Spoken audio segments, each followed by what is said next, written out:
మాజీ army chief Naravane రచించిన 4 stars of destiny పుస్తకంపై రాజకీయ దుమారం కొనసాగుతోంది. పార్లమెంట్ సమావేశాల్లో కూడా ఈ పుస్తకంపై పెద్ద ఎత్తున చర్చ జరిగింది. ఆ పుస్తకం ఇంకా ప్రచురితం కాలేదని కేంద్రం వాదిస్తుంటే ఇప్పటికే పబ్లిష్ అయిందని కాంగ్రెస్ అగ్రనేత రాహుల్ గాంధీ అంటున్నారు.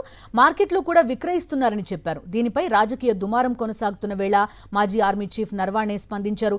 4 స్టార్స్ ఆఫ్ డెస్టినీ పుస్తకం ఇంకా ప్రచురితం కాలేదని, అది ప్రీ ఆర్డర్ దశలోనే ఉందని చెప్పారు.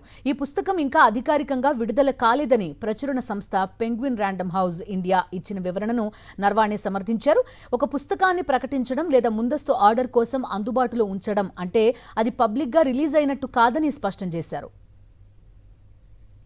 గత వారం పార్లమెంట్లో రాహుల్ గాంధీ ఈ పుస్తకాన్ని చూపిస్తూ చర్చకు ప్రయత్నించారు. ఆ పుస్తకంలో పేర్కొన్న చైనా సరిహద్దు వివాదాన్ని ప్రస్తావిస్తూ బీజేపీపై విమర్శలు గుప్పించారు.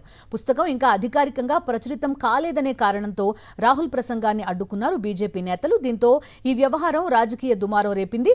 మరోవైపు ఈ పుస్తకం ఇంకా అధికారికంగా మార్కెట్లోకి రాకముందే దాని స్క్రిప్ట్, డిజిటల్, ఇతర రూపాల్లో అక్రమంగా చెలామణి అవుతుండటంపై ఢిల్లీ పోలీసులు ఎఫ్ఐఆర్ నమోదు చేశారు. దీనిపై విచారణ జరుపుతున్నారు.